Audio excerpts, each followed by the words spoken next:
Well, what's up, good people? It's Friday afternoon, and I hope all of you guys are having a great Friday. The weekend is almost upon us, and one of the few last weeks we have before training camp opens up.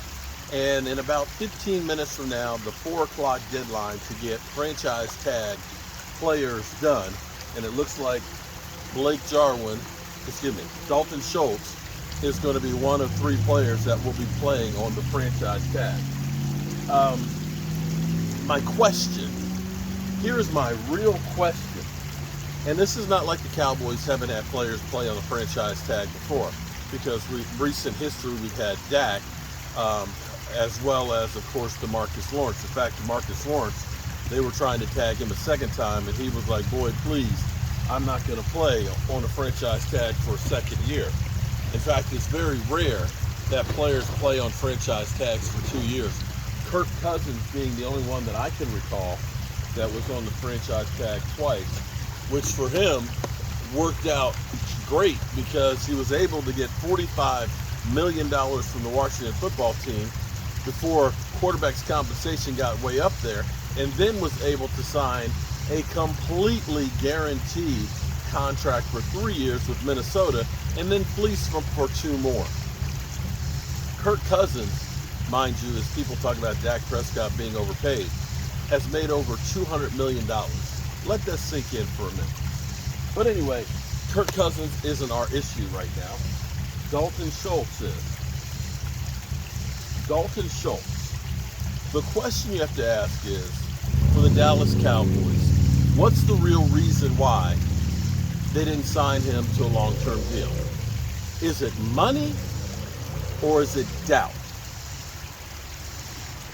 See, for the Cowboys, you have to look at the Cowboys and their history with big contracts. It seems like the Cowboys, for the most part, when they've done big contracts, and it doesn't matter if it's Marion Barber or Miles Austin or DeMarcus Ware, they just, Des Bryant, Tony Romo, Zeke Elliott, it just doesn't seem like they have gotten them where they've wanted to be. And so could this be that the Dallas Cowboys are looking at the situation and saying, we're not sure that we should go out and do another big contract? You know, after having done so many contracts after one good year, and let's be clear, we haven't had a great track record of time where we've had Dalton Schultz being a great tight end. Last year, great numbers, incredible numbers. 820 yards in reception is huge. Question marks, of course, on can he block as well, although you do have Jason Ferguson there. And this is where you say, are we better suited to get a bigger sample of Dalton Schultz to find out if he really is one of those elite tight ends like a Gronk, like a Kelsey, you know, like those guys, before we invest so much money? When you think about what the Cowboys did with Jalen Smith, they thought that they had a player that was going to be a linebacker that was going to be great for them for many, many years. No, they thought they had scratched the surface and that the foot issues weren't going to be an issue. And that's where they were proactive to say, let's get this contract done and out of the way early, so that way we have him locked up. We don't have to worry about it when the salaries start really exploding. We'll have him already under contract at a good price. Problem was that one backfired on him. Now, the Cowboys got a bit of a reprieve because of the number for tight ends right now. Franchise tag 10.9 is one that you can eat. In fact, the fact that next year that it's only 13 million right now is kind of going below the going rate, because you have to look at tight end compensation is going to be going through the roof. Like everything, you look at now where wide receivers now are getting what used to be quarterback money. And so you have to realize that with David Njoku of the Cleveland Browns, who you can't look at and say he's one of the best 5 tight ends in football, where he got a $14 million deal. Well, it's not fair necessarily to the player, but as far as from the team standpoint, they can go ahead and say, you know what, we'll franchise tag him again next year. And quite frankly, then that means we're only spending $23 million for 2 seasons. So between the two, you're only talking about $11.5 million a year average. So you look at that and say, David Njoku, $14 million. 2 years of Dalton Schultz, it's 11.5. And if we decide we don't want him, there's no ramifications as far as dead money. So that may be the way Cowboys are looking at this.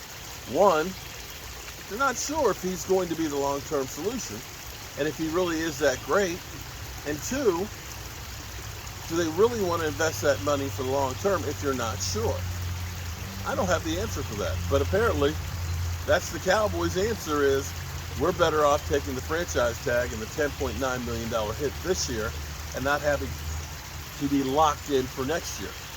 Because, quite frankly, they did draft Jake Ferguson. Jake Ferguson definitely has the blocking down because he was more of a blocking tight end than anything else, but also can catch the football. And if Cowboys end up getting a guy who's gold, that they really find out he is the next Gronk, well, you're not tied in to Dalton Schultz.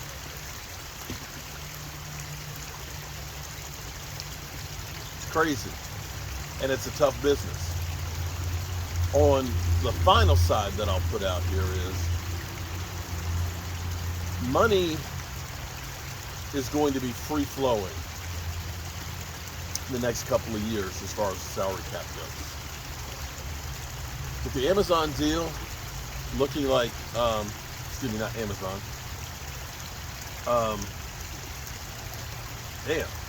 Apple. The Apple potential deal for Sunday Ticket alone. That deal alone will add $22.5 million to the salary cap for each team next year. Just that one. And the other television money will start kicking in next year too. We have yet to see any of the new collective bargaining agreement money. And when that comes in, you're going to see agents looking to try and grab a hold of a lot of that money. And when you're going to look and see quarterback compensation of Dak Prescott's contract being $40 million a year per average, we're going to look at that and say that's a good contract. I know you haters will say, I don't see it. But right now, 40 is the old 30, which used to be the old 20. So, I hope I see you guys tonight, 9 o'clock Eastern for our live stream. And have a great Friday. Peace.